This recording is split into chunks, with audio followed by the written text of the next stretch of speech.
Well, no, I know, but they're clearly not enough. But I don't want you to give me the answer yet. Did Sean Alexander win an MVP? Does anyone know?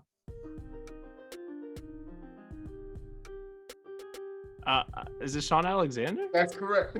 It is? Oh, Get out of here! It's Sean Alexander. He lost to the Steelers in the Super Bowl. That was my hint.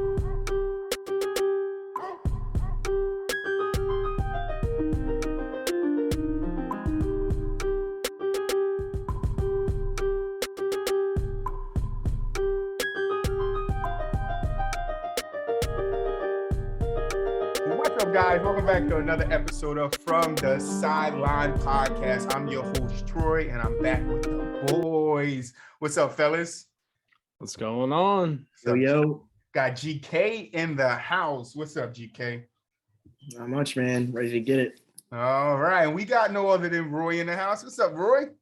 Hey, glad to be here, man. Ready to get into it. All right, now before we get in the show, I got to take time to give you guys a special shout out, man. We're growing a little bit over on YouTube. We're getting some more listeners over on Anchor and Apple Podcasts. So I want to give you guys a shout out. We got some listeners in Canada, New Jersey, New York, Illinois, and Maryland. All right. So we wanted to thank you guys for tuning in over there on Anchor and Anchor, Spotify, and Apple Music, because we don't have no listeners on Google Music. We want to especially thank you guys over on YouTube for getting us up there. We're getting some subscribers over there. We just ask that you subscribers like the video. If you watch it, like the video. It helps us out a lot. It helps us get it out to other people. And yeah, one more announcement, man. Today's episode is sponsored by PointsBet. It's the fastest growing online bookmaker in America, a fully transitional sportsbook that offers customers more markets and rewards like no other sportsbook. Must be 21 and older.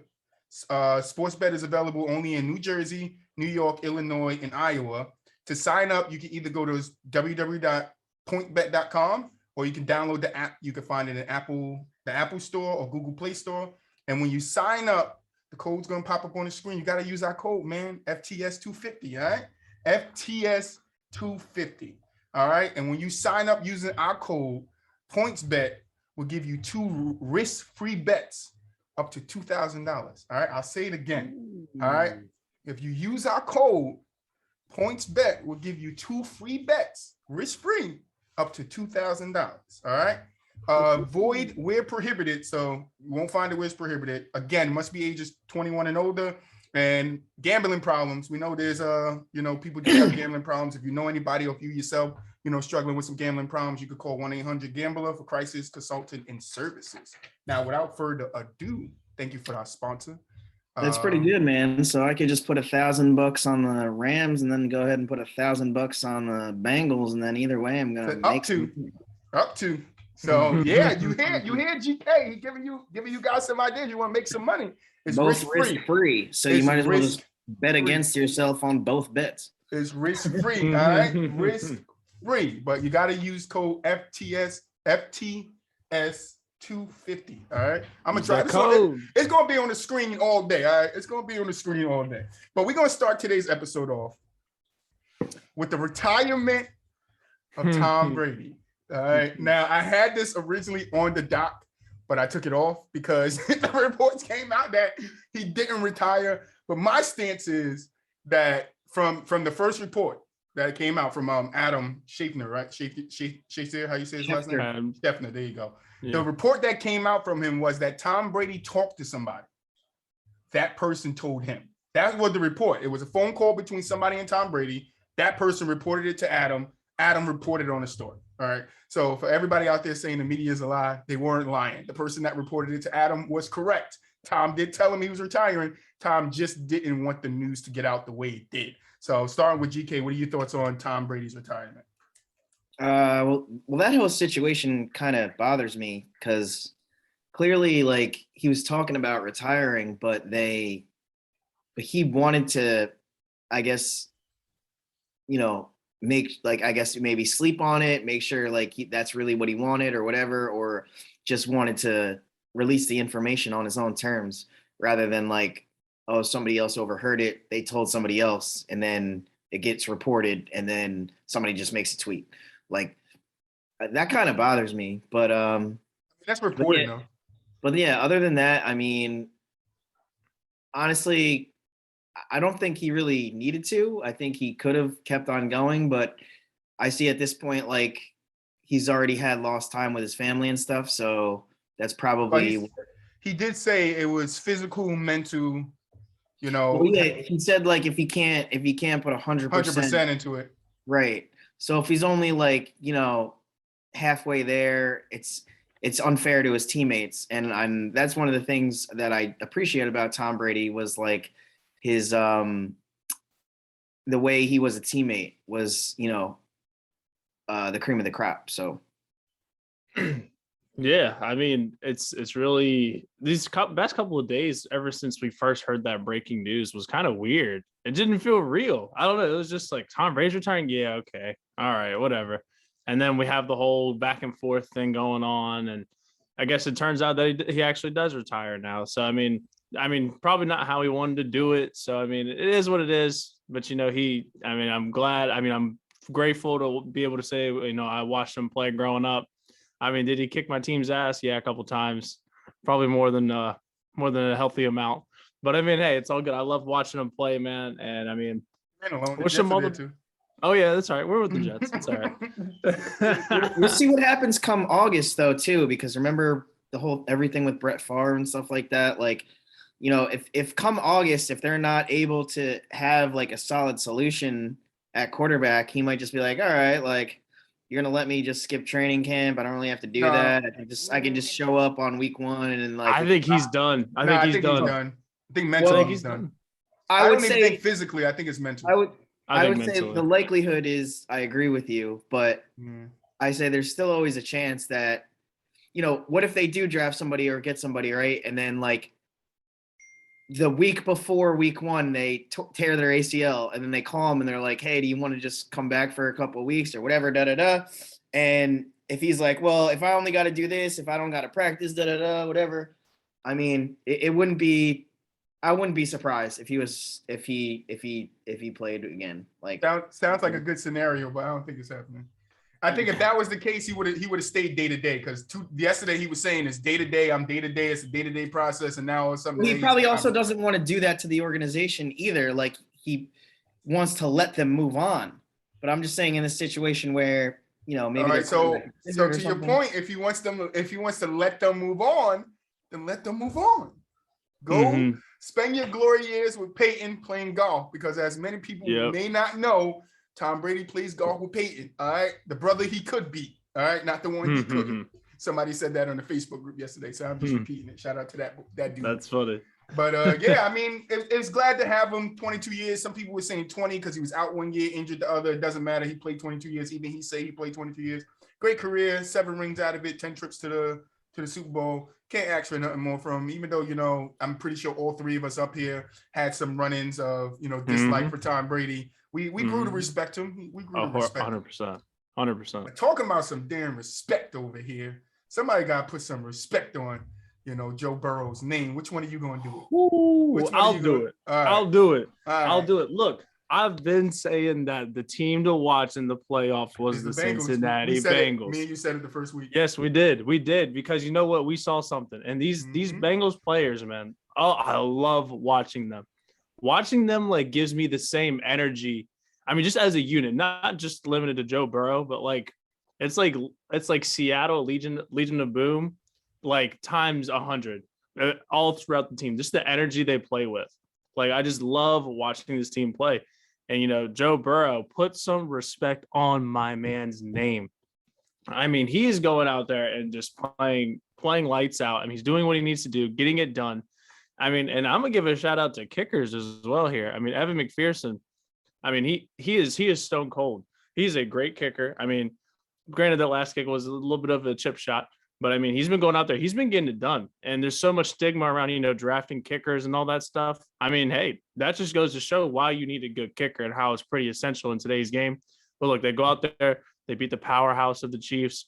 I mean, I think when we went to overtime, everyone was like, okay, who wins the coin toss? Who wins the game? And so everyone saw Kansas City win the coin toss, and they're like, oh, okay, that's it. Kansas City's going to the Super Bowl. Josh Allen tweeted it when they won it. Josh Allen said pain.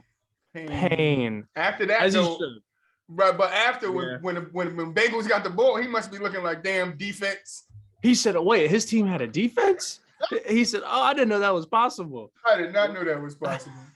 But hey, look, they came in there, they handled business. I mean, I gotta say, just watching this whole entire playoffs, we've been spoiled right now with some great football. I mean, wild card round, whatever. Ever since then, we've had some grade A football games going on in Cincinnati. I'm glad to see them go. I mean, I know as a Steelers fan, I should not like this team, but man, it's so hard not to like this team. I love watching them play, and I can't wait to see what they can do matched up in the Super Bowl. Nobody told them they were supposed to lose. That's the problem. They like just have no sense or idea or like awareness that like they were supposed to be losing this whole time. So,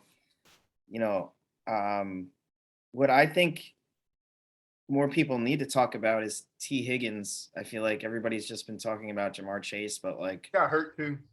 honestly, if there was no Jamar Chase, like it would be T. Higgins. Like that guy's an animal. Yeah, I think you're right. They got two good wide receivers out there. Great receivers. Yeah, and just with Evan McPherson, you can't like purposely, I mean, maybe you can, but for the most part, I feel like you can't purposely draft a guy like that. Because for me, with guys that are kickers, it's like 99% internal and only 1% external. Like it's all about mindset, mentality, attitude, like confidence, consistency. It's all everything that's internal. And that guy has that. And I think he's going to be probably the next best kicker over the course of the next 15 years. And the crazy thing is, I think a lot of the guys have taken on that personality because that's like what Joe Burrow has within him. Agreed. And that's a major part of why they've come this far, I think. But something else that people aren't talking about is they also wouldn't have gotten there if the cookie didn't crumble in their favor. Like they needed to be a little bit lucky because that last interception Mahomes threw, like he threw that was a pretty good pass. I mean, if he had to do the play all over again, that's pretty much the pass he wants to make. And unfortunately, the receiver just pushed it right into the hands of the defense. It was just kind of, that was very fortunate. But they capitalized on the mistake, and here we are. Do I think they're gonna win the Super Bowl? No, but I also didn't think they would make the Super Bowl. So I was gonna say they love to hear that. They love to hear that they're the underdogs. They ain't hearing it from us because they ain't gonna hear this. But we got Joe Burrow coming on next week, right? Oh no, we got his brother John Burrow. John Burrow from State Farm. We got John Burrow coming on next week. The Rams really have to win though, because kick it off. Go ahead, start with the Rams and 49ers game because I was just about to pass it to you anyway. The Rams really have to win though because they gave up everything. They gave up their future, 4 to 5 years from now to go all in 3 to 4 years and this year, So I don't think they have a first round pick until 2024 or 2025 or something like that. Yeah. So, yeah. Man. And then they're paying all these big names and free agents and a lot of star power going around. But I still think their defense is overrated. There's not a lot of continuity. Oh, man. But, I mean, I do think they're going to win, though. I think they're the better team. Is back. I think they're the better team all around. And I think, although I'm really high on Zach Taylor, that's his name, right? Zach Taylor. And I think he's a little underappreciated right now and not getting enough recognition because his roster is really not the best. So you got to give him credit for his X's and O's. But that being said, I do think since it's not only his first go around, but the team as a whole. Like, it's their first time making this run. They're very young. Everything about them is very young, which could be as much of an advantage as a disadvantage. Agreed. But ultimately, I think because McVay is also a football genius and it's not his first Super Bowl, I just think that will be enough to push them over the top. Like, him being there, have been there before with veterans that have been there before. I just think that they're more ready, and that's going to be the difference maker. Yeah, I really do think that this Rams team is for real. And I do not think their defense is overrated.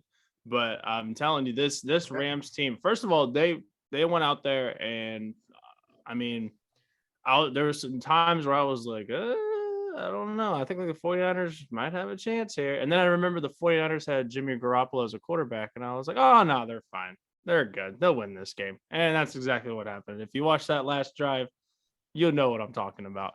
But I mean, the Rams, man, I mean, just like GK said, this is an all-in team. Like it was Super Bowl or bust when they started bringing in all these big name free agents on 1-year deals. I mean, that's the definition of Super Bowl or bust. And here they are in the Super Bowl. But I mean, I'll give credit where credit's due. That defense did very well. I mean, could they have done better? 110% they could have done better. But I mean, Focused Matt on Stafford. Chase, I agree with GK there. They were too focused on Chase to let Higbee go off like that. Or Higgins, whatever his name is. I think that the defense is going to carry this team. I mean, and this is Matt Stafford's legacy here, but Matt Stafford is going to have I think he's going to have a very good game. I mean, it's like the whole city of Detroit is behind him as well. So it's really cool to see, this is the closest the Lions will ever get to a Super Bowl in the next 10 years. This is the closest they'll get. And they got Eminem performing at halftime. This is a Detroit Super Bowl. They got a whole lineup performing. I think Mary J. Blige, Eminem, Snoop Dogg. Hey, Eminem's from Detroit. So look, this is the Lions Super Bowl right here with Matt Stafford and Eminem. So somebody posted that too. So I think the Rams are going to be looking pretty good, man. I think it's going to be one heck of a game. I won't give you my official prediction yet because I'm still doing the math in my head. You got 2 weeks. Yeah. So I mean, a lot can change in 2 weeks. Things happen. Tom Brady just all of a sudden comes out as a new name and he's the starting quarterback for the Rams. I don't know. Who knows? Something crazy going to happen. Like a Barry Sandcastle situation. I think it's going to be hard to mask the poor offensive line of the Bengals again. Like, I agree. It's not going to happen with the Rams. The Rams only mask it for so long. I feel playoffs. The Rams been getting at O-lines. Yes. I think that's a great point you brought up, GK, because I was going to move this conversation along if you never said that. That O-line for the Bengals is going to have their work cut out for them. And that's my key to the game. They've all season long, they've never been good. They've just been masked by Burrow. He was sacked 55 times throughout the regular season. That's crazy. He got sacked 9 times in one game in the playoffs. Yeah. I think he only got sacked once in a game this weekend. I think he was only sacked once. Well, so here's the thing, like, they're not good, but I think they've acknowledged that they're not good, and they figured out how to circumvent them not being good. Do you guys think what the kind of system that Andy Reid runs for Patrick Mahomes, would that work for Joe Burrow? Short little hitch routes or short little streaks to the wide receiver. You remember that play that Kansas City did where they made their lineman go upfield and Tyreek Hill was behind them. He threw Tyreek the screen, but it was a pass. It wasn't behind the line. It was up. Like, I think they could, with that old line the way it is, if they can't fix it in the near future, they need to adopt something like that, quick under the throws, so it gets Burrow, out of pressure of getting hit. Because if he keeps getting hit like that, he's going to end up like Russell Wilson. I'm telling you, he's going to end up like Russell Wilson, another good quarterback that was ruined by his offensive line. Yeah, and that's a quarterback that you need to protect his leg at all costs. I mean, you got to remember he came off an ACL injury as well. So this is not something that we'll don't put on the back burner. I mean, don't turn it into an Andrew Luck situation where you waited too long and you saw the ramifications of that. They have to protect him. They have to, and maybe implementing something else. Kind of like how Troy was saying. Maybe that can add a facet to their offense to where it relieves some pressure off of him without having to do a major overhaul of the O-line. But I just think that, if they can just keep him vertical instead of horizontal, man, I think the Bengals can really, mask. So I like what GK said, masking it, because that's a great analogy to use. Great analogy to use, because it reminds me kind of how the Bills and Josh Allen. So Josh Allen masks the issues of the Bills offensive line because Josh Allen can, move. He can do things. He's a playmaker. And I think Burrow is, to a certain extent, a playmaker. I wouldn't say he's exactly like Josh Allen-esque, but he's able to. But what he does on the field is able to mask the atrocity of the offensive line. And you see sometimes that works and sometimes it doesn't. I mean, 9 sacks versus 1 sack, that's a pretty huge difference. So, I mean, it's just what offensive line from the Bengals are we going to see come out and play, against the Rams here in a couple of weeks? Who knows? Anything to add, G? No, I'm looking forward to it. I think it's going to be an exciting game, though. There's a lot of players on both teams that I'm a fan of. So yeah, I'm hoping that it's a good game, that, hopefully it doesn't get into a double-digit deficit or anything like that. But yeah, hopefully we see a lot of touchdowns and it stays close. Troy, I got a question for you. As a Giants fan, I got a question for you. Hit me. So, do you want to see Odell win or do you want to see Eli Apple win? Eli Apple will kiss garbage cans. All right, that's what Eli Apple can do. Odell, go get that damn championship, bro. I'm not rooting for no damn Eli. And all that damn smack you talking on Twitter to Cheetah. Listen, he gonna remember that. All right, he's going to remember it, and you ain't gonna be able to back it up, Eli, because you probably got 2 more years in the league and then you out. All right. I saw what you did on the Giants. Trust me, I remember. Okay.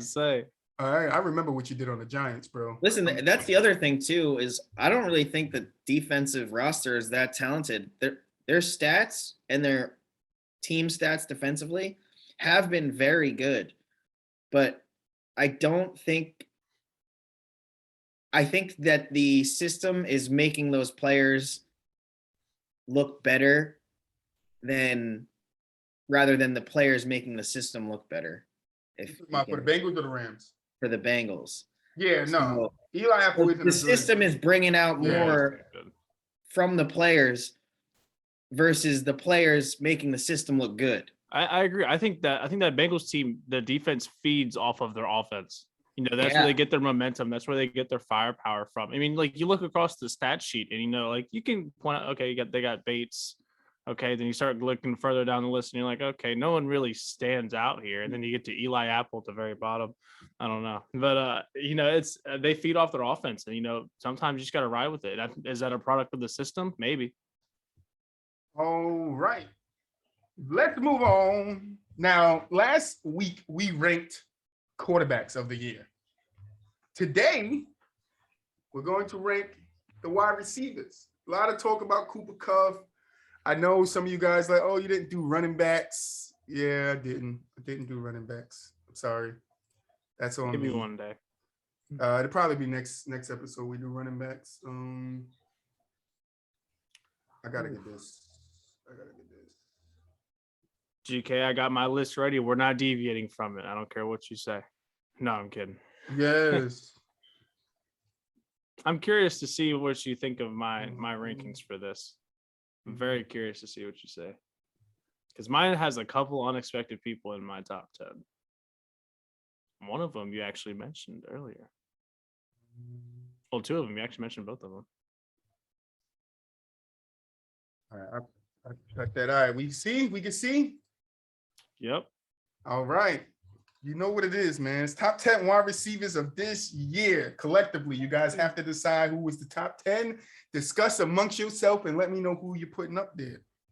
Okay, GK, can we agree on number 1? Probably, yeah. Okay, you want to go Cup first? Sure. Okay. All right, there we go. First one down. No problem. I do think currently he's a little overrated though. But I would agree, but I still think like him at number 1. I still like him at number 1 though. Agreed. Okay. Uber Cuff.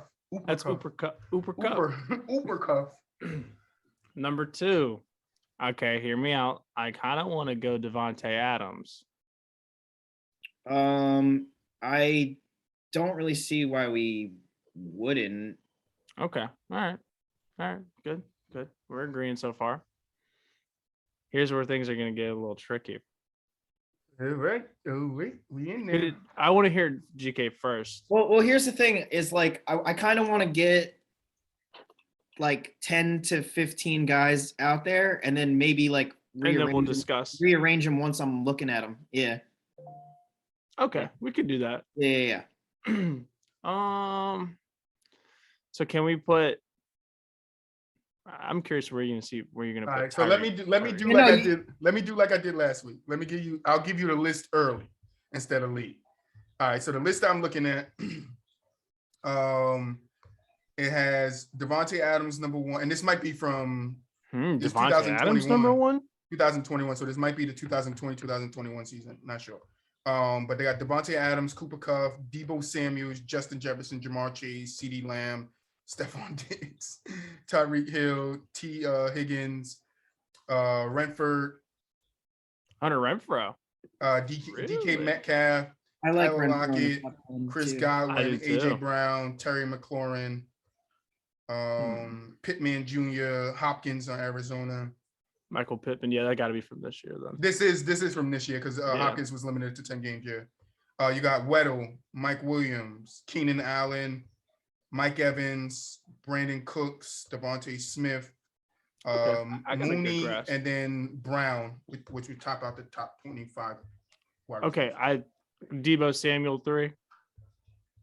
Yeah. Let's just put your 10 up there, and then Yeah, we'll I like how this is going. GK said, "I'm gonna tear this thing apart." Yeah, I like Deebo. I kind of disagree with Samuels. Devontae at number 1, though, to be honest with you, on that list at least. Deebo. I wouldn't say I disagree with it. Because I could argue. There's an argument there. I agree. Yeah. I think that one could kind of go either way, but I just think Yeah. like looking at the stats, I think you just have to go with Kupp. Yeah. So Adams holds in 96.1% of his catchable passes. Damn. So that's why he's at number 1. That's a crazy stat. That is a crazy stat. That's insane. when Aaron Rodgers targets him. Yeah. Well, see, that's the thing with Kupp is he got significantly more targets than everybody else. And a lot of his stuff is product of circumstance and not product of Cooper Kupp. Well, I need to see some consistency. I'm with GK because if you go look at his stats, this is like his second 1,000-year season. So, so that being said, I have lots and lots of arguments pro Cooper Kupp because ultimately I'm a Cooper Kupp fan. I have been since he has been drafted. Like in college, he caught 1 million fucking passes. Yeah. So I have tons of arguments for why I like Cooper Kupp and why he is good, but I also there's people that are blinded by the light, and I'm like, you need to settle down, and here's why you're a little bit ahead of yourself here. I agree. I think it's too soon to say he's the best receiver. Like I'm saying, maybe this year he was the best receiver, but I'm saying he's the best receiver in the league. Right. I think that's jumping the gun. Like for example, if you were to take him out and then put Devontae in his shoes and simulate Devontae in through the whole Rams season in his position on all of his plays, like any catch that Cooper Kupp made, Devontae probably would have also caught the same ball. Yeah, I agree with that. All right, 4. All right, number 4. I kind of want to put Justin Jefferson there. We can put him there for now. Okay, for now. Do you mind putting Tyreek Hill right below him? We can readjust. We can readjust. No, exactly. Yeah. Tyreek Hill on this list was what? 13, 14, 15? Where the fuck is Tyreek Hill? No, I like him in the 10. I'm saying on this. He was 8 on this list. He was 8. Okay. Then can you put like Stephon Diggs? So let me ask you a question. Because Hopkins got hurt, he falls on this list. I don't think he's in top 10. No, I feel like you said Stephon Diggs? Specifically for 2021, 2022, I feel like for me, like availability weighs in enough to like 10's not enough. 10 games isn't enough. I agree. Like, I think your body wasn't strong enough to play more than 10 games, so fuck you. I would say Jamar Chase in there. At Go 7? ahead. I mean, I have it. I mean, he has. We can he readjust. We can readjust. led the league in drops, but Yeah. All That's right, true. number 8. Can we throw in? Okay, this is where I was gonna. Apparently, it's not really that much of a hot take, but I was gonna put T. Higgins in there. sure. I mean, I obviously I said before I love T. Higgins, but I don't know. That's what I think he's Number definitely 9th towards the on bottom. this list. He's number 9 on the list. I think he might. Okay. Like, honestly, for this year, I prefer Mike Williams over T. Higgins. Wow. I mean, Mike Williams had 9 touchdowns. He had over 1,000 yards. Mike Williams. I think he fell off in the second half of the season, but because he just stopped getting targeted, not to really a fault of his own. But anyway, let's keep going. Who else we got here? I think personally, I think you got to stick Renfro in there. CD Yeah, Lamb, he broke out. He definitely broke out. The only one you're missing from the top right now is CD Lamb. Everybody else above Renford, you guys got. And Renford is number 10 on the list that I'm looking at. I think Renfro should definitely be in the conversation. He had a breakout year. I mean, 9 touchdowns, over 100 catches, over 1,000 yards. Like, he's such a great third down option. Like, oh my goodness, he gets the job done. his route running is just ridiculous, and then he's not dropping the ball. So yeah, he became the favorite target for. And that's the thing too. Is like, I was thinking about this yesterday. I was like, you know what?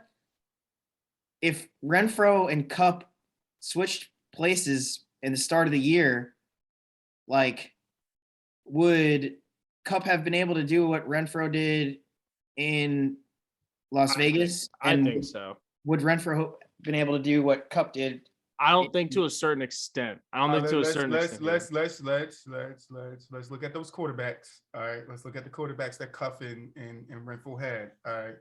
Well, I don't think it's so much the quarterback that makes the difference. I think it's more of. I think it's the quarterback. I think it's a big difference I think it's a big difference from the experience of Matt Stafford than the experience of Derek Carr.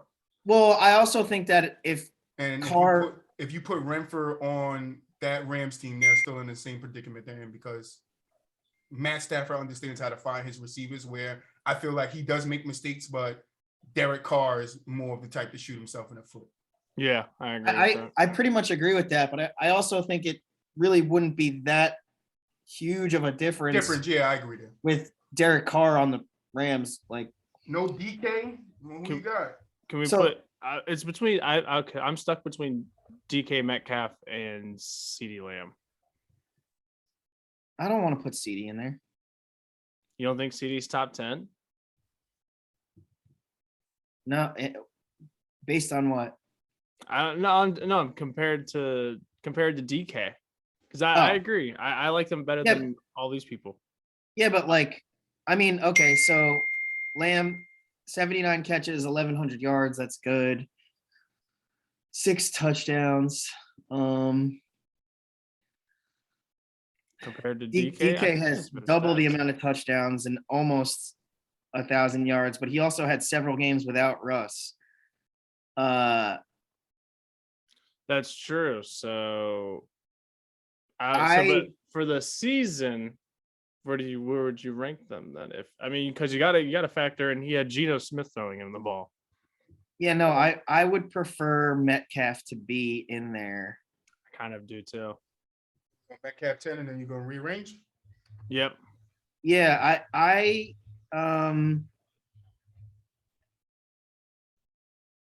I think Diggs is a little high.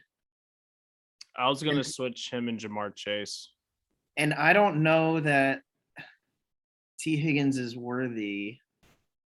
Well, who's like fringe? Let's talk about that. Well, you didn't get CeeDee Lamb. CeeDee Lamb. That's top 10 right there on this list. Everybody after that, you got DK, Tyler Lockett, Chris Godwin, AJ Brown, Terry McLaurin, Pittman Jr. Waddle had 104 for 1,006 TDs in his rookie year. I don't think Waddle's in this conversation. Waddle was I don't 18 think on this list. Why? Like, look at his circumstances. Not good. Like, I mean, well, that's unfortunate for him, but I don't think that's. Despite having a shitty quarterback in 16 games, he was having. That's unfortunate for that dude, but he was able to get 6 touchdowns, 1,000 yards, and 104 catches for a rookie on a shitty team with a shitty quarterback. So that's pretty impressive. That's pretty hard to do. But is it top 10 worthy? I mean,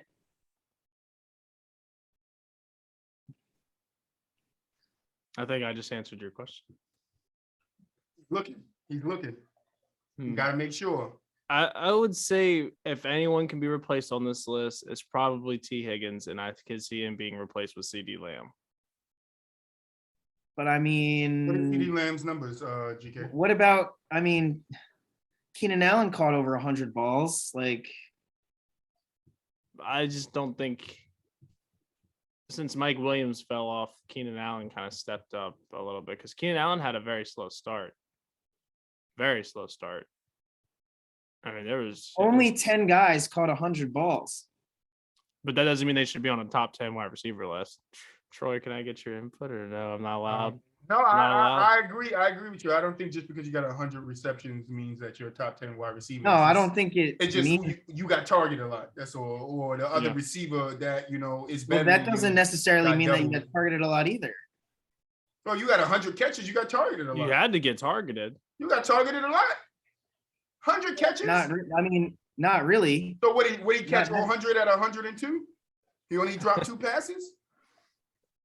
True.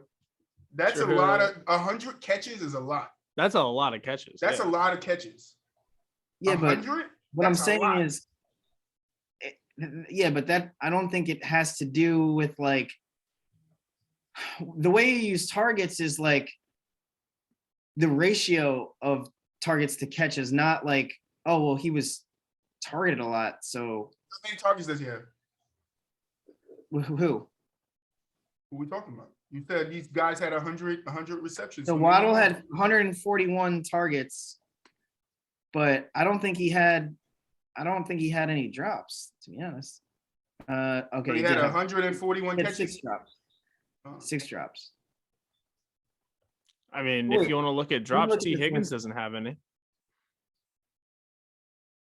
That's a stat I know off the top of my head, if I'm not mistaken.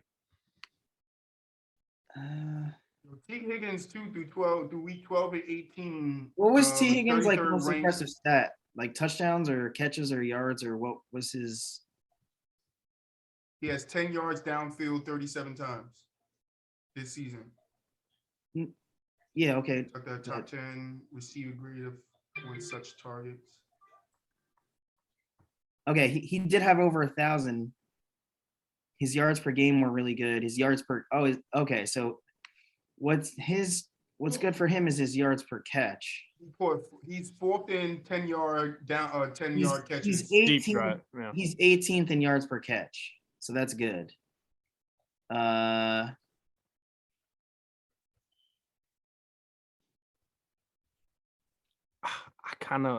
Guys, you guys are not gonna like me, but I kind of want to switch DK out. I kind of want to put CD Lamb in there. Why though? I'm just 2-hour segment. how integral was he to his team? And like, this is a tough one though. This is tough because there's plenty of talent. Wasn't really a difference maker, and his production isn't off the charts. But DK's is. Yeah, I guess because he didn't have a quarterback. DK's production isn't off the charts, but he definitely made a difference. Like, they needed it. That's fair. I just feel like. We didn't even say Mike Evans. He had over 1,000 and he had 14 tutties. That's I think most. Any Buccaneers receiver kind of falls off the list a little bit just because there's so much ball spread allowed. There's like so much ball sharing there with AB, Godwin, and Evans. But I mean, none of them had even 8 touchdowns, and Evans had 14. Evans is 21 on this list. Evans also is more of a boomer bust type of person. He had games really like he wasn't even playing. I'm not a big fan of Evans Mike has Evans. 8 touchdowns inside the red zone. He's second behind Cooper Kupp. Okay, so red zone targets. He's a big wide receiver too. Yeah, I don't know. I'm not really too impressed with Mike. I mean, Evans. only 4 guys had 12 or more touchdowns: Metcalf, Chase, Evans, I can Cup. put some pants on too. I'm cool. I think. Okay, so are we set with these 10? I'm so happy you didn't include Deontay Johnson because I think he's so fucking bad. Fuck that guy. What? He's a Pro Bowler. Awful. He's a Pro Fucking Bowler. Terrible. I could play receiver better than Deontay. You know GK is up when he's cursing. Here we go. When he's cursing. No, So look. I'm not letting you bad. get my man So bad. Deontay like that. You're not getting Deontay like that. He had a very bad game in the playoffs. He Had like 170 targets and only caught 100 balls. He had okay. No, but hear me out. Deontay Johnson is the premier of He's so bad. the passing game. He was getting targets from Big Ben, retirement home. Dude, I'm using a Walker if Big you Ben. if you took I don't want to hear if you put him on this team. He'll be good. No, I don't want to hear that because Deontay Johnson is a very good receiver. He has had problems in the past of dropping the ball. He was a lot better this year with drops. If you put CeeDee Lamb in Deontay Johnson's shoes, he would have caught 200 passes for 2,000 yards. Like, get out of here. Okay, what makes you say that? I'm not taking that. CeeDee Lamb drops passes too. CD drops. I mean, did you watch any of the Cowboys games? CD drops a lot of passes too. CD drops passes. How many drops did he have? You got the stats. You got the stats in front of you, You not the me. stat I man go off. today, I not go me. off the dome. I'm not the stat guy today. I'm You the off stat the guy dome. today. GK, you the stat guy Okay, today. look at Deontay Johnson is not trash. He's a Pro Bowler. You don't just make the Pro Bowl for being trash. he's trash, dude. He's so bad. Okay. He's trash. You're right. He's so bad.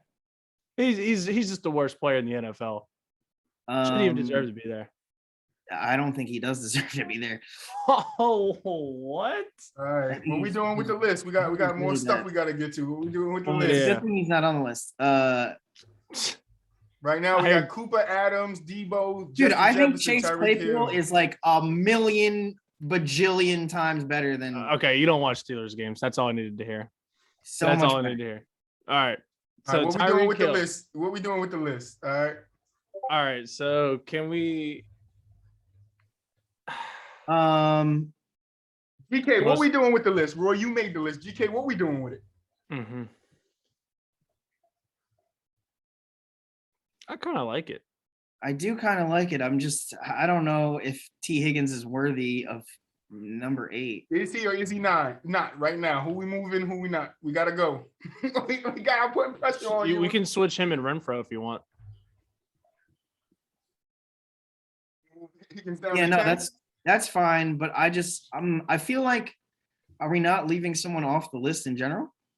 CeeDee Lamb. No. CeeDee Lamb is the only player that was top 10. I don't even think he's.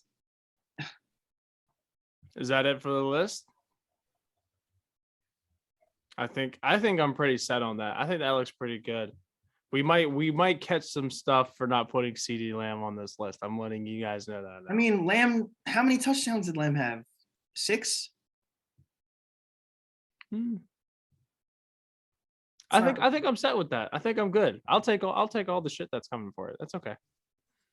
I'll just eat it. I eat those, man. He had 79 catches for 1,100 yards. Like, pretty good, but like. All right, are we taking anybody off the list? And in talent, I think maybe he's top 10 talent, but like. Final answer, his no. productivity wasn't enough. Okay, are we taking anybody off the list? Final answer. I think I'm good with this list. Move Redford up and Tyler and T. Higgins down. That's the only movement we're making? Like that. I guess that's fair. That's good. I think that's good. All right. For your listeners on Apple Music, Google Podcast, I keep saying Apple Music, Apple Podcasts, Google Podcasts, Anchor, Spotify. This is the top 10 wide receivers from the sideline. All right. It's number 1, Cooper Kupp. Number 2, Adams, Devontae. All right, number 3, Deebo Samuels. Number 4 is Justin Jefferson. Number 5 is Tyreek Hill. Number 6, Stephon Diggs. Number 7, Jamar Chase. Number 8 is Renford. And number 9 is T. Hig. And number 10 is DK Metcalf. All right, let us know. It'll be up on the social medias, Instagram. It'll be on our Facebook group, up on TikTok. Yeah, let us know what you think about this list. We're gonna get roasted. I can't wait. All right, I can't wait. Looks good. Now, You did a good job. now Good job, I got a new segment for you guys now. A new segment. New segment for you guys. I'll do the voiceover for it. I was trying to think of sideline special. I was trying to think of some other things we could do with the trivia, since we most likely gonna be a trivia podcast. We're a trivia show at this point. We like a trivia sports talking podcast. Other people got their niches like drafts and stuff like that. This is our niche. All right. So this new segment is called Guess That Player. All right. Oh. All right. You guys ready? Okay. All right. We're gonna jump right into it. I'm just gonna give you some statistics, and you're gonna tell me who the player is. All right. All right. Let me. This is not gonna be good. All right. Can y'all see a blank screen? Yep. Blank screen. All right. The first hint is this player is a running back. Okay. Good all right. The second hint is in his MVP season, he took his team to the Super Bowl. They did not win it. Emmitt Smith. No. He rushed for 1,880 yards and 27 touchdowns in that same season that he took his team to the Super Bowl. He has 100 career rushing touchdowns. On the dot. Last hint. It's only 5 each person. Tied for 8th in NFL history for running backs. Huh. His MVP season. How many running backs have won an MVP? Hold on. That's a good point. Let me know. You got about 10 seconds. AFC or NFC? Oh, he's asking too many questions now. I gave you your hints. Well, no, I know, but they're clearly not enough. But I don't want you to give me the answer yet. Did Sean Alexander win an MVP? Does anyone know?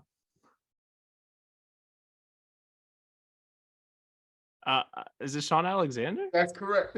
It is? Get out of here! It's Sean Alexander. He lost to the Steelers in the Super Bowl. That was my hint. Yeah. Yeah, he lost in the Super Bowl. All right, next. Let's go. All right, this guy is a DB. All right. You lost me. Good game. No, I'm kidding. Let's go. All right. I feel like that should be like the last hint. No, I wanted to get the positions first, because then you guys are gonna know what area to look in. All right, 2-time Super Bowl champ. 24 interceptions in his career. Okay. Played for 10 years with Denver and 1 with the Jets. 10 years with Denver. His nickname is Smiling Assassin. Uh-oh. I feel like people who have heard these hints at home are screaming out the answer right now, looking at us like we're dumb. Is that it? Yeah, those That's 5. it. It's 5 each. Play for 10 years with Denver. You should have like 10 going and then just give us a new one every time we don't get it right. Nah. You always want me to do that with my trivia. You want me to keep giving you hints and the other trivia. Well, that's what I'm saying. Like, I'm saying what letter does it start with? You know what I'm saying? I'm saying like, what's GK who said that? I'm saying like you should make it so you put like one hint, and then if we don't figure out, you give us the next hint. If we don't figure it out, you give us the next hint, so on and so forth. So your first hint is DB. Who is it? Your first hint, DB. Your first hint is DB. Who is it? Champ Bailey would be my first. You didn't get that one. He's a 2-time Super Bowl champ. No, nothing. 24 interceptions. Who you got? I would say this. I'll give you one more hint. I guess it's not Champ then. Because Champ probably played more than 11 years. I will give you this. His last name ends with this. It starts with the same thing the first person last name started with. That's your extra hint, GK. Say that, Kent, one more time. The extra hint is this guy's last name starts with the same letter as the previous, guess that player's last name. I don't know my Denver Broncos. So yeah, but if he won the Super Bowl twice, when did Denver win the Super Bowl twice? With Elway, I guess, right? So it had to. Oh, Steve Altworth. Oh, that is correct. Yeah, there you go. I was gonna say, yeah. I was in the wrong era. No, wrong era. that's how we figure it out. Because Thank you, GK. Yeah. Thank you. And GK. let's take a real report. I just want to give another shout out to the sponsor of today's video, Sports Bet. Now remember, you can find it either www.sportsbet.com or you can download the app on Google or Apple. And just don't forget, use that code FTS250. All right, your first 2 risk-free bets up to $2,000. All right. Thank you for Points Bet for sponsoring today's video. Next, it was Steve Allen. Steve Water. I said his last name wrong. Oops. Next one. We knew. He's a wide receiver. Jonathan Johnson. No. Jerry Rice. All right. He went to Florida State. Okay. Lavernius Coles. Drafted by Arizona. Such of Arizona. Won a Super Bowl with the Ravens. Middle name is King Mao. I don't know if I said that wrong. Ken Mao. That last name was absolutely useless. No, I do this in a couple of them because I want to. You might as well have said his favorite cereal is. I want to show you Roy, off. Let's use. Okay, so the Ravens won with Dilfer, and then the Ravens won with Flacco. So who were the receivers on each? Process of elimination. I'm trying to think. So Flacco had like what was that one guy's name? Fucking Jacoby Jones, right? Jacoby Brissett. Jacoby Jones. He had. But wasn't Jacoby? He was a kick returner though. He was more of a kick. Yeah, he was more of a returner. I'm just trying to think of who was on that team. You're in the right space though, GK. I would give you that. You're in the right space. Just think along the lines of that time wide receivers that was on that team, and you'll come across his name. I'm trying to think. You went to Florida State. I should know this. I will give you another hint. His first name starts with the same letter as the last 2 people's last name.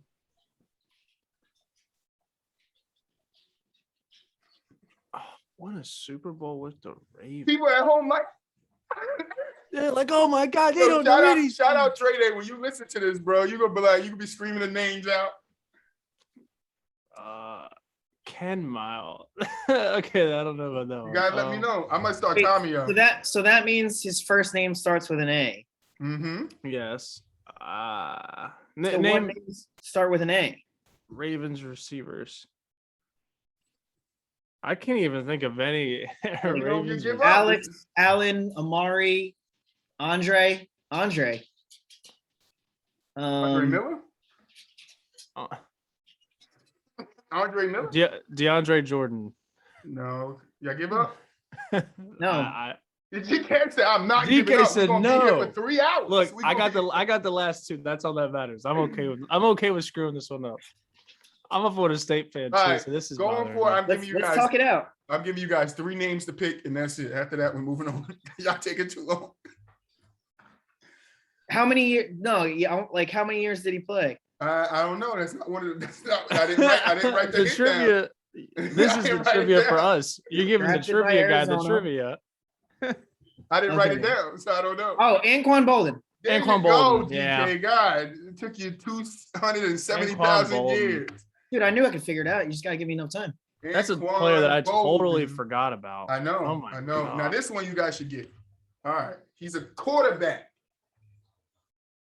Mm-hmm. Vinny Testaverde. No. Middle name is Lorenzo. Jarrett. No. 508 touchdowns on his career. Drew Brees. Drew Brees is incorrect. Drew Lorenzo Brees. The last team he played for was the Vikings. Donovan McNabb. No. 3-time MVP. Brett Favre. Brett Favre is correct, Yeah. GK. It took you 17 tries, and that was like your 4th name, not your 3rd one. So let's keep it together. All right. Brett Favre is the correct answer. If you got it right at home, like hit that like button, bro. All right, next one. He's a D. He's a defensive end. Okay. All right, 1 Super Bowl ring. Okay. Drafted by the Colts. Robert Mathis. Ooh. Stats on his career is 125.5. Who was the other guy opposite him? And in his rookie season, he had 20 tackles, 4 loss. 4 loss. Who was the guy that played opposite Mathis? I forget his name.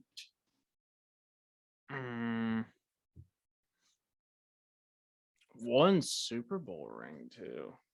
Yeah, it was probably the one with Peyton. What was the guy? So he stayed with the Colts. Yeah. Okay. And then I think he ended up playing a year on the Chargers or something. Who was that guy's name? He moved. He didn't stay his whole career on the Colts. Okay. I don't.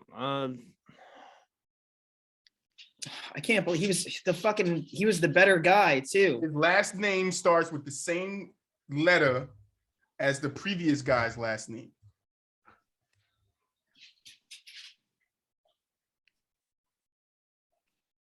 His last name does. Mm-hmm. Okay. Starts. Wait. Say what was With that the again? B, with the F. His last name starts with F. Yeah. Dwight Freeney. There you go. Oh, there GK. you go. Yeah, Dwight Freeney. There you go, GK. I knew it. I knew it. He's like, who's the guy on the other side? Yeah. All right, next one. We got a ROLB. What does that stand for? Right outside linebacker, That's baby. right. And his middle name is Henry. I like how you're throwing middle names. In So there. useless. It's like not even worth We being. get 4 hints and a fun fact. Yeah, exactly. 4.5 sacks on his career. All right? He said 4 hints. 4 hits and a fun fact. He's a 2-time champion.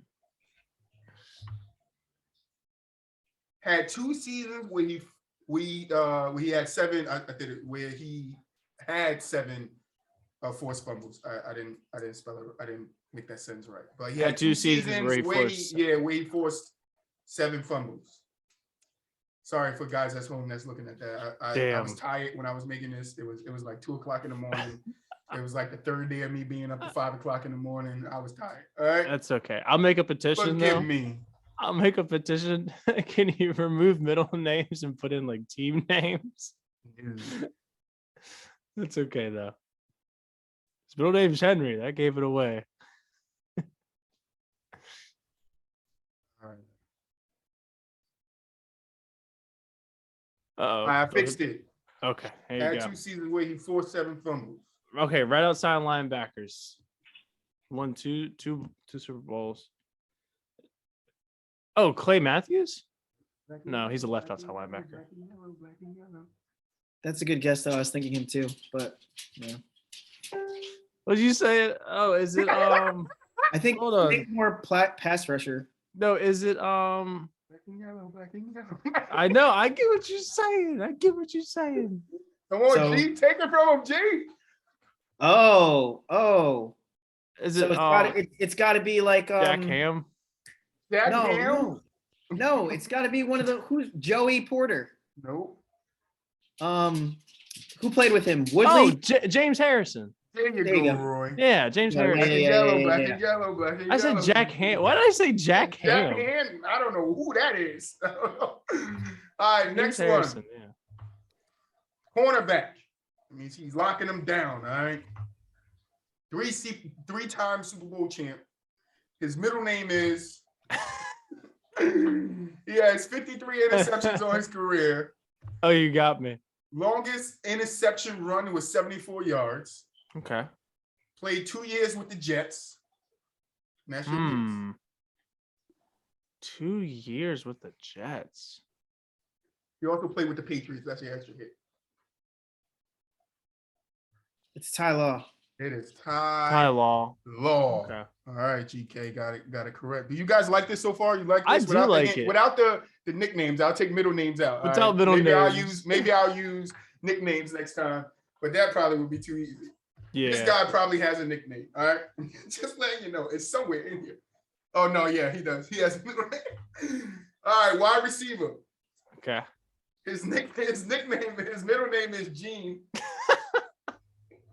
Yeah, I know it now. Yeah, it's on the tip of my tongue. His middle name is G. His middle name is Gene. His career yards is 15,292. In one season, he scored 23 touchdowns. Nickname is the Freak. Chad Johnson. See, that's weird because the defensive end's name was the Freak from the Titans. Javon Curse. The Freak. 23 touchdowns in a season. His middle name is Gene. Remember that. It's not T.O., right? Got three more, including this one. Two more after this one. All right. 23 is kind of a lot, right? So that's a good amount. That's a very good around amount. This time when he was a wide receiver, yes. And that's 16 and 15,000 yards means he probably played Sidney for Rice. Nope. That's a terrible guess. He said that's a terrible guess. Oh yeah, the guy who was yelling out quarterbacks left and right when we found out his middle name was Earl or some shit like that. Okay. All right. Hold on, let's think about this. So this means he probably played for at least 15 or more years. A phrase that people use today came from this guy. Oh, it's Randy Moss. Yes, it is. I had to give you something easy. Guys be thinking all over the place. All right. Randy Moss was the answer. If you got it right at home, thank you. All right. Next one, second to last. It's another quarterback. Okay. His middle name is, he went to USC. He has 46,247 Mark career Sanchez. Yards. No. Mark Sanchez has that many yards. He's a god. He has probably played for Oakland for 2 years. Now this is Oakland Raiders. All right. Played for Oakland for 2 years. And then he has 294 touchdown passes. Went to USC. As in not South Carolina, we're talking about Southern California. Right. Well, Rich Gannon played for Oakland for more than 2 years, right? Yes. Gannon. So, all right, let's think about this. I feel like that's Russell. A lot of yards and a lot of touchdowns. So it's got to be somebody. No, it's someone who was pretty good.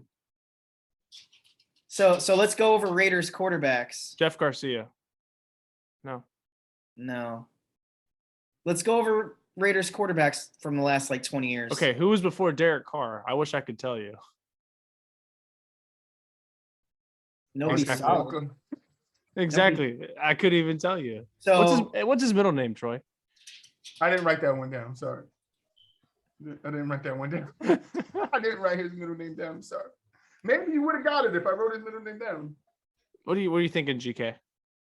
He's trying to go through Raiders. No, I'm thinking. Look. I'm thinking. This means they had to have had somewhere around a 15-year career, right? Okay.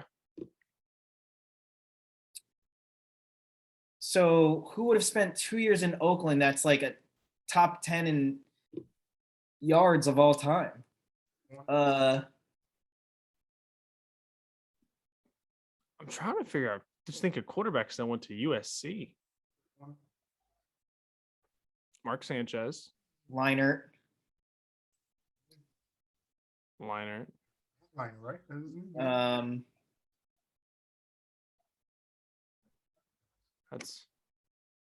It was probably pre-Mark Sanchez, I would say. He probably graduated before Mark Sanchez did. Yeah, he was in the league way before Mark Sanchez was. Yes.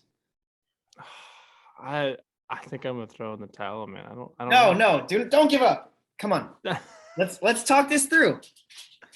GK don't like losing at this. He just doesn't want to. 46,000 yards is a lot of yards. There's probably only 10 guys that have that. So let's go process of elimination, right? Okay. Another hint? Yes. He played also for Arizona. Could it be? People at home like, I don't got this. Oh, Carson Palmer. Thank you. See, I'm taking it back with these names. Now, this one, I'm not giving you no hints, all right? Carson Palmer. Carson Palmer was the answer. Look at that guy. He's probably the best quarterback to ever go to USC. Look at that guy. Yeah, a lot of USC people don't pay. All right, last one. Running back. 2,404 rushing yards in his career. Rushes, not rushing yards. Well, rushes, sorry, yeah, rushes. He led the league four times in rushing yards in one season. In a season, he led the league 4 times in rushing yards. What? He led the league 4 times in rushing yards. O.J. Simpson. Thank you. How do you lead the league 4 times in one season? 4 times in one season, bro. You mean he led the league? I put it in a tricky way to throw you off because as soon as I put he was drafted by the Bills and he played 11 years in the NFL, look how fast Roy got O.J. Simpson. Yeah. So I try to word it in a weird way so you guys wouldn't get it because it was, like I said, it was 3 o'clock at this point. I was tired. I was done with it, but I wanted to finish. All right, GK, leave me alone. Leave me alone, GK. Leave me alone. OJ was like that, man. I didn't know he had that many Last rushes. one was GK. Juice. I mean, yeah, Juice is good. Man was a killer. So 1, 2, 3, 4 for Roy, 6 for GK. I thought we were figuring out. I thought we were figuring them out together. You know, I always write the name of who get the answer right. I keep these just so you know. Thank you. All right, that's it for Guess That Play. Did you guys like that segment? Should I do it more? Yeah, I like that. That was good. I like how GK was more analytical, and I was more like, "What's their middle name?" What's their middle name? All right, guys. Let's get into this last segment. No, I know it.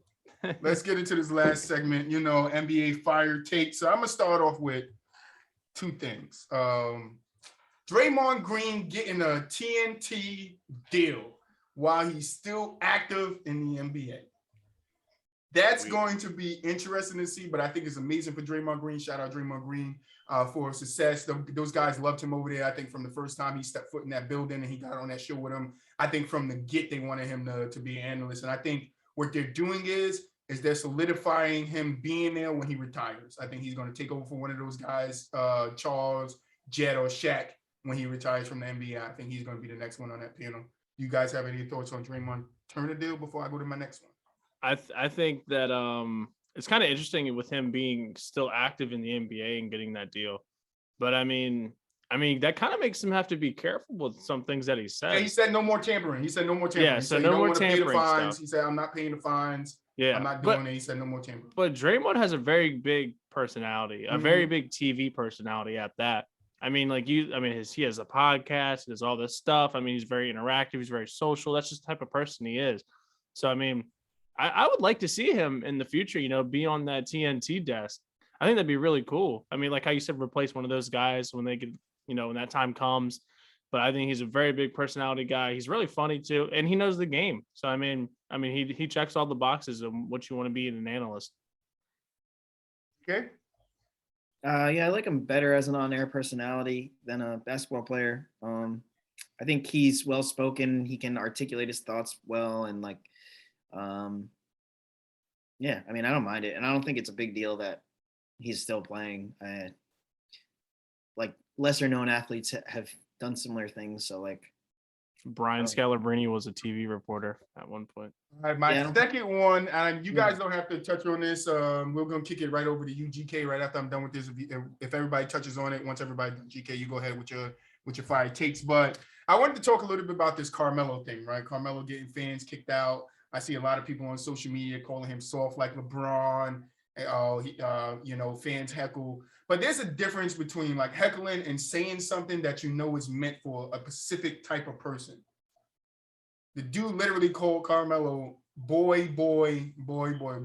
And for some people, for some African American people, being called a boy is just along being called the N-word.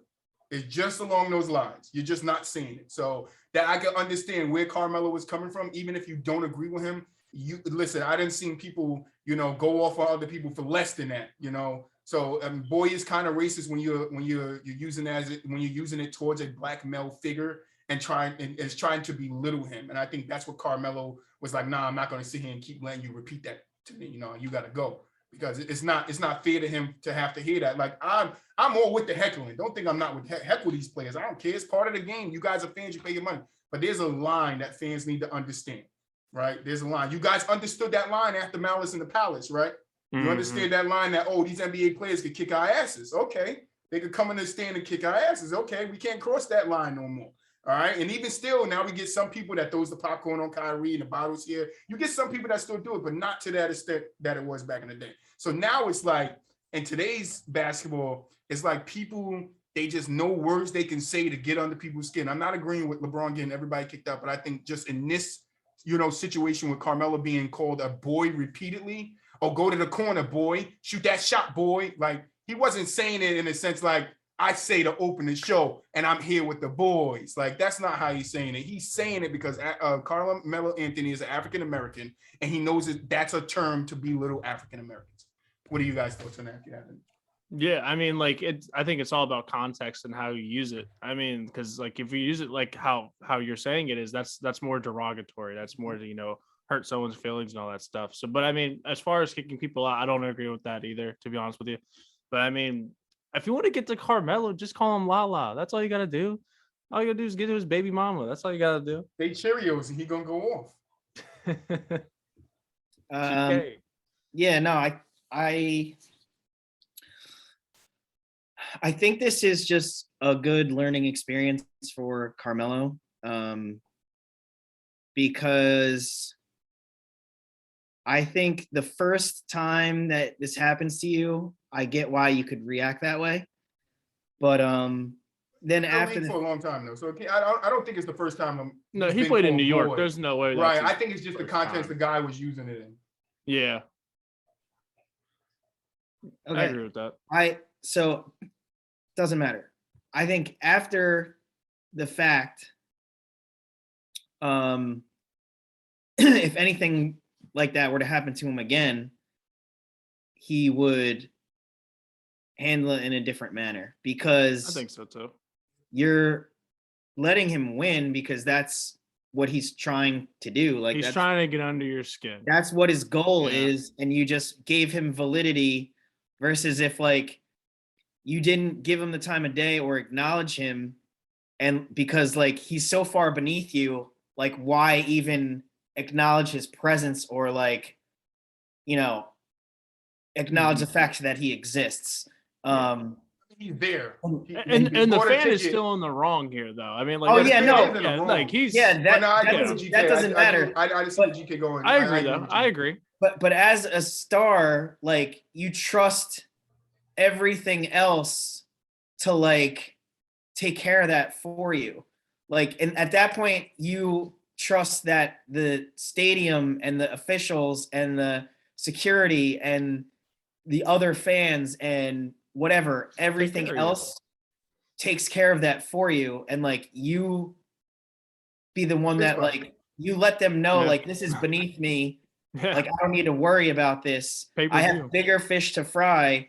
And like, I'm first class, graceful, I'm a professional. Like, so I get why, like, maybe if that's never that specifically those words, not just heckling, because obviously he's probably been heckled before, but I'm saying like that's specific kind of stuff. If that happens to you, I understand why, like, his initial reaction, being caught off guard by it maybe, or first time, like he's not going to know how to finesse the situation or like process it. And he's just reacting. He just did what LeBron did. He's just reacting. Like, see him? Because I'll give you an example. Like, that shit has happened to me throughout my whole career. And I used to let it bother me and react in a hostile manner, right? But what I do now is I learned that, like, especially in being in the service industry or working for tips, right? I just use it to my advantage. I like flip it around on them and I'll double down on it and I'll run with them rather than clashing against them. Like they go this way, I just hop on board and go this way too. And not everybody could do that. It's not everyone. To the point where like I'm joking with them and now my tips increase even more, right? So for his situation, I'm not saying that would have been appropriate. I already described how it would have been, you know, maybe how he could deal with it better next time. Like just acting like that guy's just so far beneath him, wait until the security carries him away, then maybe give him a look and say like smile and wave bye, you know, that way, like he's dealing with it with class and that guy got what he deserved. And you didn't even have to take care of it because it's so far beneath you. All right, fire take from GK. As far as NBA, I think the Knicks are in trouble. I think the Sixers stock is going way up. Simmons stock is going way down. I think the Bulls are in trouble. Wait. Let's touch on that Simmons point. So Simmons just reportedly said that he thinks Daryl Morey or whatever his name is holding out a trade for Ben Simmons because he believes he's in the market to get James Harden this offseason. Yeah. Which won't you propose it? I will propose it and see what the Nets say. They'll take Ben, give me James flat out. Nothing else. You take James, I take Ben flat out. But I don't feel like that would be better. But why wouldn't it be better? Because Ben's not playing for you. You're not going to get nothing else for him. Nobody's giving you anything. Will the Nets take that? I don't know. That's the only thing. I don't think they would. That's the only thing. The Nets would want more. Do the Nets want to take that? Because if I'm looking at the 76ers, that's a win for me. Because I got a guy that's not playing to a guy that's playing. I'll take James, you take Ben. If you want more, I'll throw another piece in there with a second round draft pick. I'm not giving you Ben. They're not going to get anything for Ben. It's over with. That shit has sold. 100%. It has sold. They wanted Buddy Hield, Tyler Herbert, or Herbert, well, Herbert. Tyler Herro. Yeah, whatever. Not Tyler Herro. The Herbert. On the Kings. The guy on the Kings. They wanted him and Tyrese Halliburton. Halliburton. Yeah, I couldn't get his name. Now, listen, State, if you've been rocking with us from the beginning, you know I'm bad at names. So you rock with us from the beginning, you know I don't know how to pronounce nobody's name. But Tyrese, we're sorry about that. Yeah, sorry about your name. Halliburton. Hit me up and take it Tyler out. Herbert. Justin Herbert's brother. Herbert, you're right. Richie Herbert. But yeah, so I think the 76ers shot themselves in the foot when it comes to Ben Simmons because you could have got something for him. There were packages out there early in the season, but now teams are getting smart and they're like, yo, you trying to let him go for all this? Dude hasn't played in 40 games. 40 plus games. Ben Simmons ain't playing with you guys. He ain't coming back. He's made his mind up.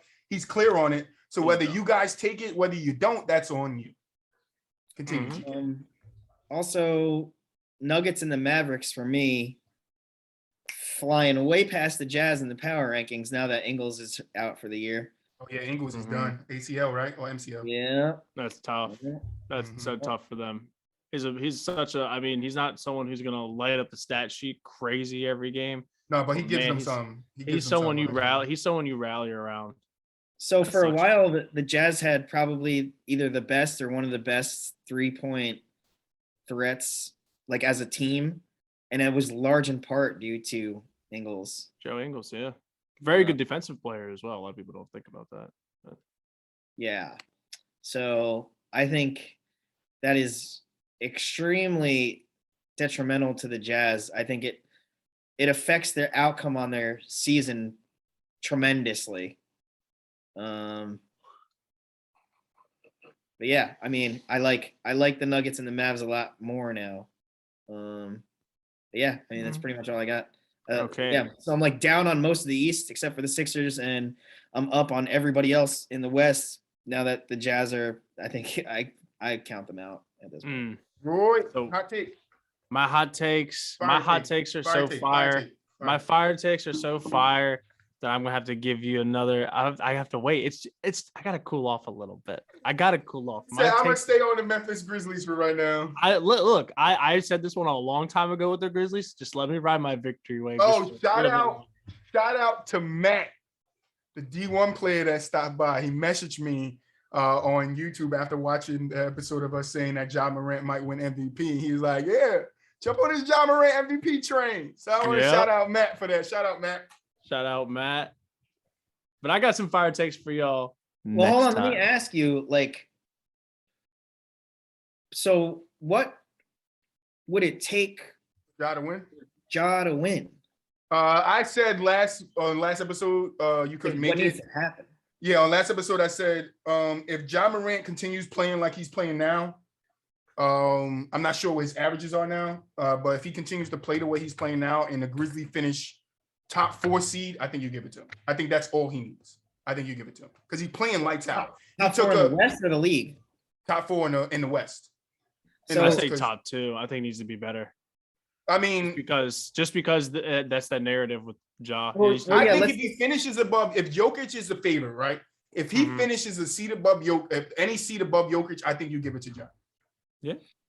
Well, I agree with that. So if the Grizzlies end up 4th in the West, that's all they have. That's all that needs to happen. Yeah, if he's playing the way he's doing, with his stats line matching up, and they finish 4 and above, yeah, I think you give it to Ja.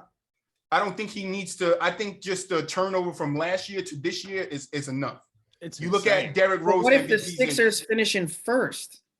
Oh, that's a good thing that you see. I wouldn't mind in Joel Embiid getting it either. But if the Sixers finish 1st, then yeah, I will give it to him before Ja. But Ja would be that second guy. So that's another piece. Yeah, that's another piece to look at. The Grizzlies would have to come in 4th or better, but the Sixers would have to come in like 4th or worse. Basically. No, the Sixers could come. The Sixers not is the same thing. Yeah, that would. Yeah, not first. If not first, if the Sixers become 2nd, 3rd, or 4th, then I think you could still give it to Ja. You can still make a case for giving it to Ja. I think fans could still make a case for voting Ja for MVP. I think they will. It's just a matter of what he does for the rest of the season. Can he stay healthy? Can he continue putting up these numbers? Can he continue carrying his team? If he could continue carrying his team, you can't sit here and say he's not the most valuable player of this season.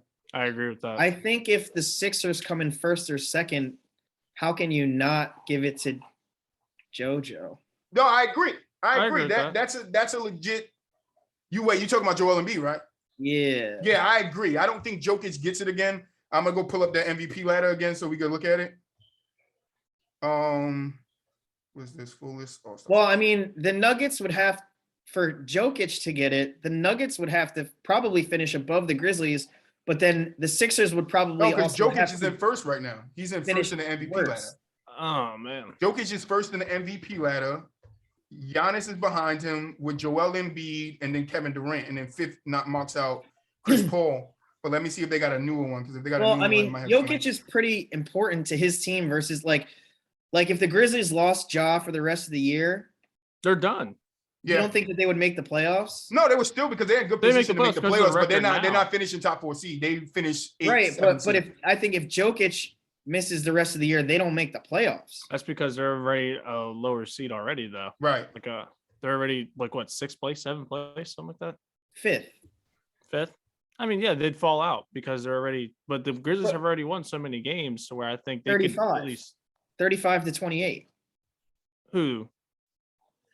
Grizzlies have 35 wins. I think they could put it on cruise control. What's the difference between losses? That's a big thing that counts too. Yeah. No, but I'm saying if the Nuggets without Jokic is probably a bigger drop off than the Grizzlies without Ja. I think Jokic is more important to the Nuggets than Ja Morant is to the Grizzlies. I mean, I understand it, because what you guys are going off is that 10-1 run that they did. But it's because those guys you got to understand, when Ja came in and Ja was doing that stuff in the beginning of the season, that got all those guys' confidence up. Like, yo, we could ride with this guy. We could run with him. And then when he went out, that confidence, like, yo, we ain't shaking. We can still run with him. Like, let's show these guys we can run with him. And that's what they did in that span. But if you would have let Ja stay out for the rest of the season, if he got injured for the rest of the season, that run would have turned from 10-1 to 110.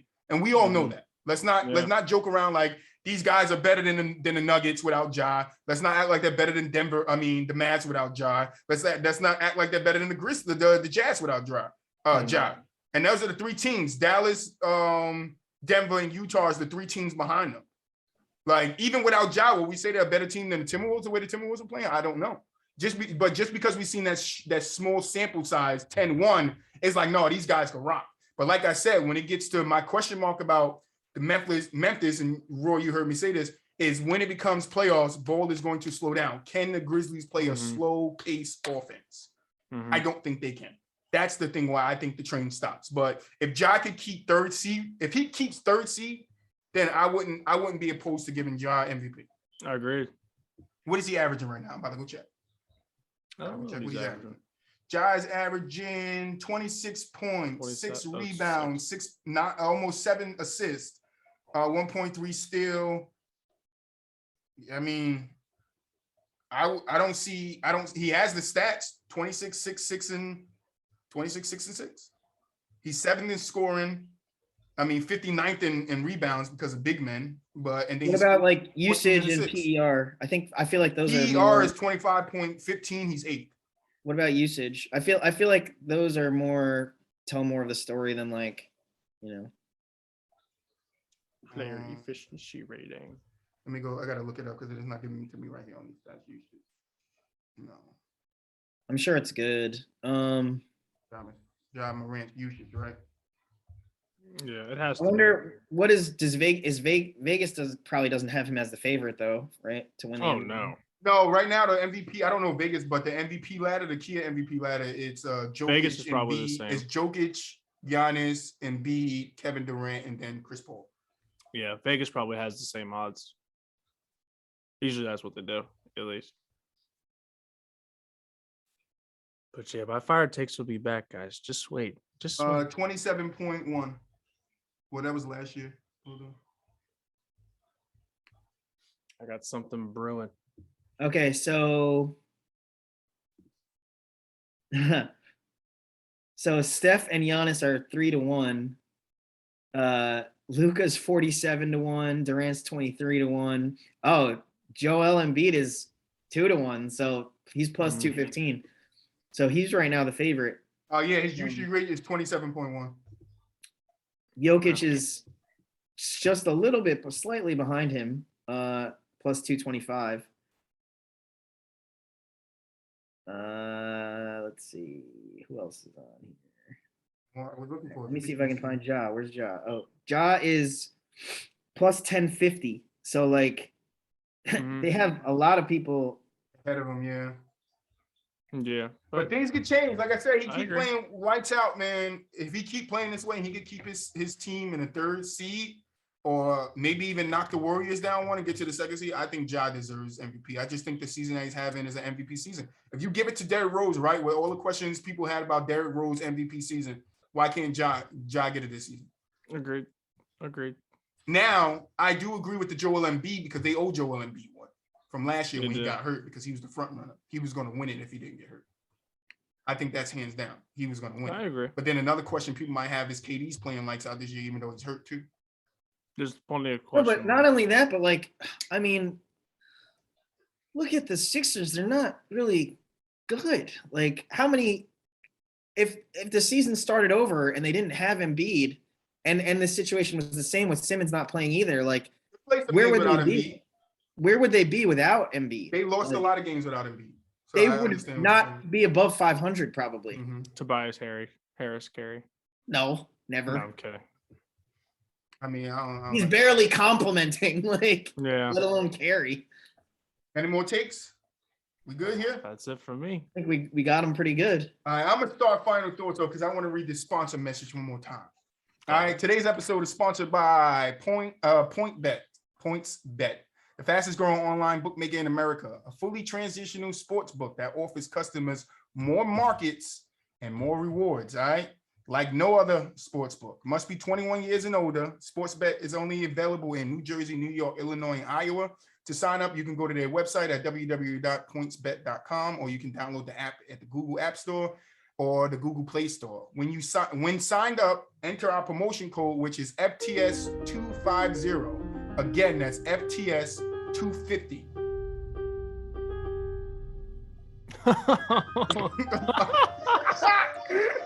This is brought to you by double GK. This is a double GK, bro. Listen, if you watch it at home, you know what just happened. But let me finish this and we'll figure it out. He left the computer. He said, listen, bro. All right, when signed up, enter our promotion code. All right, it's FTS250. That's FTS250. All right. PointsBet will give you two risk-free bets up to $2,000. All right. That's when you use our promotion code FTS250. All right. 2 free risk bets, $2,000. All right. Void where prohibited. Age again must be 21 and older. If you have a gambling problem or know anybody with a gambling problem, you can call 1-800-GAMBLER for crisis consulting and services. Roy, final thoughts. Final thoughts. Tom Brady, thank you for your service to the league. I'm glad you didn't take Ben Roethlisberger's thunder during the season. You can take it now. It's okay. But thanks for your service, man. Enjoy time with the fam. And welcome to retirement. Okay. Final thoughts? I don't really have any final thoughts. I'm just looking forward to the Super Bowl. Sad to see football come to an end. We got a lot of stuff to take care of here. Some top 10s all time, some top 10s this season. So our football ain't over yet, GK. It's gonna continue all summer. All right. We don't got a whole season. But also, I don't know who's been paying attention to Steph Curry's alma mater, Davidson, but they have an Asian hooper from South Korea that is could potentially be the next Klay Thompson. He's built the same type of way, same type of style of game. But they have now won, I believe, 17 out of their 20 games, and all the losses came like right at the beginning of the season. So I'm pretty sure they're on a pretty long winning streak right now. And they're gonna make the dance, and it's gonna be the first time in a while. And you know, they haven't really made any noise or done anything at all since Steph was there. So shout out to them. All right. Roy, you said your goodbyes to Tom Brady and Ben Roethlisberger. That's going to be the end of the show, man. I want to thank these guys for coming by and spending some time with me again. You know, we want to thank our Apple listeners, our Spotify listeners over there. Thanks to Canada, Illinois, Maryland. Thank you guys for giving us a listen over on YouTube. If you are watching, man, you got this far. Thank you, bro. We're gonna be back with the giveaway soon. All right, we had to stop for a little bit, but we're gonna be back with the giveaway soon. All right, we'll let you guys know. Pay attention to our Instagram. Go follow our Instagram. All the links are down below in the video. All right, but without further ado, man, this is your podcast, your favorite podcast, right? Your favorite podcast, From the Sideline, man. Peace.